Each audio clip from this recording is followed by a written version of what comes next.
Halo Bang Bro, Sulawesi Utara adalah tempat para perempuan-perempuan cantik. Nah, kali ini kita bakal ulik-ulik tentang kota Manado. Ada 4 B yang terkenal di kota Manado. Bunaken, Boulevard Bubur Manado, dan Bibir Manado.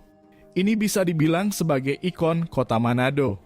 Apalagi kalau bicara tentang Bibir Manado, kalian semua pasti sudah tahu kan. Kotanya ini bahkan dijuluki sebagai Beautiful City. Bukan cuman karena bentangan alamnya saja yang indah, tapi juga karena Manado adalah kota asal gadis-gadis cantik dan gemesin. Fokus kita sekarang ini adalah sisi gelap dari kota Manado. Ngomongin kota ini cukup kompleks. Tapi sebelum kita lanjut, kami ingatkan kembali untuk terus mendukung channel kami. Dengan cara like, comment, subscribe. Dan jangan lupa juga untuk share ke teman-teman kalian. Agar teman kalian tahu apa yang kamu tahu. Oke, gimana kalau yang pertama kita bahas itu Bibir Manado? Sisi gelap kali ini akan mulai dari dunia malam kota Manado. Sebagai kota kedua terbesar di Sulawesi setelah Makassar, praktik prostitusi di kota Manado seperti jamur di musim hujan tumbuh tak terkendali. Warga Manado punya sebutan sendiri untuk mereka, yaitu Tambio. Terdapat di banyak tempat, ada di Blue Banter, Tugu Lilin, Taman Kesatuan Bangsa. Di sini transaksi prostitusi ilegal adalah hal yang biasa. Buat yang berkantong kere larinya ke sini biar kata siang hari. Tempat-tempat lokalisasi yang tersembunyi juga ada. Sebenarnya sebagian besar atau bahkan semua tempat hiburan menyediakan ladies yang nyambi jadi Tambio. Ada juga pengunjung yang rangkap jadi Tambio. ABG juga ada, tapi tidak sevulgar seperti di klub malam atau di Taman Kesatuan Bangsa. Biasanya mereka ini manggal di Jalan Boulevard, salah satu tempat terkenal di Manado. Sebenarnya di Manado, aktivitas prostitusi bukan lagi sekedar pemenuhan kebutuhan untuk mempertahankan hidup. Tapi udah jadi gaya hidup dan bisnis yang menguntungkan. Kita udah tahu, cuma dalam hitungan jam, pelaku bisa dapat uang hingga jutaan. Sebagian dari mereka bahkan sudah punya mobil. Nah, apa sih imbas dari praktik ini? Berdasarkan data, tercatat ada ratusan PSK di kota Manado yang masuk dalam kelompok rentan menyebarkan HIV/AIDS. Karena kalian sudah tahu kan bagaimana praktik prostitusi berjalan di kota Manado. Yang selalu menjadi daya pikat sulut adalah perempuan Manadonya yang dianggap cantik-cantik. Banyak yang mengatakan itu karena adanya perkawinan silang Portugis dan Belanda sejak lama. Kamu tentu tahu pesona Nagita Slavina dan Mika Tambayong. Mereka keturunan Manado. Manado bahkan disebut sebagai kota 3B, Bunaken, Bubur Manado, dan Bibir Manado.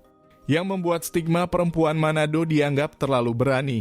Padahal sekali lagi itu hanyalah pandangannya negatif. Perempuan sulut seperti banyak perempuan di masa kegelapan sama-sama terkucilkan. Hingga seorang perempuan muda Minahasa Maria Walanda Maramis mendobrak tradisi. Dengan membentuk organisasi percintaan ibu kepada anak temurunnya atau disingkat PIKAT pada tahun 1917. Sebagai wadah kaum perempuan Minahasa untuk mencerahkan diri, mengeluarkan, dan merumuskan pandangan serta pikiran-pikirannya secara bebas. Organisasi ini berkembang pesat hingga ke Kalimantan dan Jawa, dan membangun sekolah kejuruan untuk anak-anak perempuan, bernama Huishoud School Pikat tanpa pungutan biaya. Selain perempuan Manado, cap tikus sama populernya di Sulut. Minuman tradisional Minahasa yang terbuat dari fermentasi dan destilasi air nira dari pohon aren. Dulunya bernama Sopi, tapi karena pedagang Cina menjualnya dalam botol bergambar ekor tikus, maka namanya berubah. Ada juga yang mengaitkannya dengan alat penyulingan bambu, mirip dengan jalan tikus. Namun yang pasti tradisi minum cap tikus telah ada sejak lama diminum sebelum berangkat ke lahan untuk ritual atau saat akan bergotong royong karena Surut terkenal dengan kebiasaan gotong royongnya. Sekarang ayo kita telusuri kawasan kumuh yang ada di kota Manado. Menyandang gelar sebagai ibu kota, kawasan kumuh di Manado itu cukup banyak. Luasnya mencapai 150 hektare yang tersebar di 26 titik di sejumlah kecamatan. seperti di daerah Bahu, Titiwungan Utara, Pakowa, Ketang Baru, Karame, Dendangan Dalam, Tikalares, dan Bailang. Masalah di sini adalah kepadatan bangunan, kemudian kondisi bangunan temporer, kondisi jalan sempit, dan drainase yang buruk. Pemerintah memang mendorong pembangunan rumah susun sewa untuk menyelesaikan masalah pemukiman kumuh di kota Manado. Tapi itu juga jadi masalah di kota Manado. Ambil contoh rumah susun sewa sederhana Tingkulu, punya pemerintah kota Manado, yang ternyata juga terkategori kumuh dan tidak terawat. Kebanyakan penghuni bertahan dengan kondisi 98% kamar bocor. Tidak ada pengelola rusun yang akhirnya kondisi jadi sangat kotor. Karena tidak dibersihkan.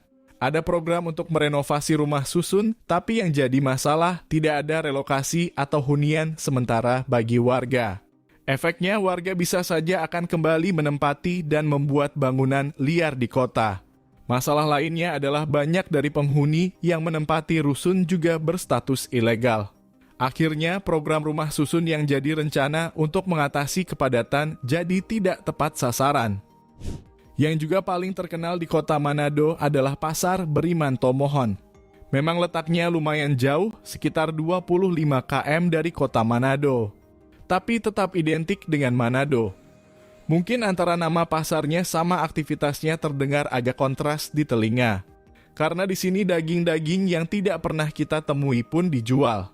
Daging ular ada, daging tikus juga ada, biawak, kelelawar, anjing, bahkan kucing. Makanya ada jokes yang biasa dipakai pengunjung dari luar Sulawesi Utara tentang pasar ini. Katanya hanya 2 yang berkaki, 4 yang tidak dimakan di sini. Yaitu ada kursi sama meja. Mereka yang baru pertama kali datang, bau anyir akan menusuk hidung saat sudah melangkahkan kaki masuk ke dalam pasar ini. Dan kabarnya pasar Tomohon ini sudah ada sejak zaman Belanda. Memang belum ada pembuktian secara ilmiah mengenai dampak kesehatan mengonsumsi hewan-hewan ekstrim. Tapi peneliti mengklaim kalau kelelawar dan tikus adalah biang dari banyak penyakit menular ke manusia secara mudah. Tapi masyarakat Sulawesi Utara justru masih tetap percaya kalau daging ekstrim seperti kelelawar bisa mengobati penyakit asma. Dan kepercayaan ini masih tetap bertahan sampai sekarang. Oke, selain tentang pasar Tomohon, penting untuk dibahas juga adalah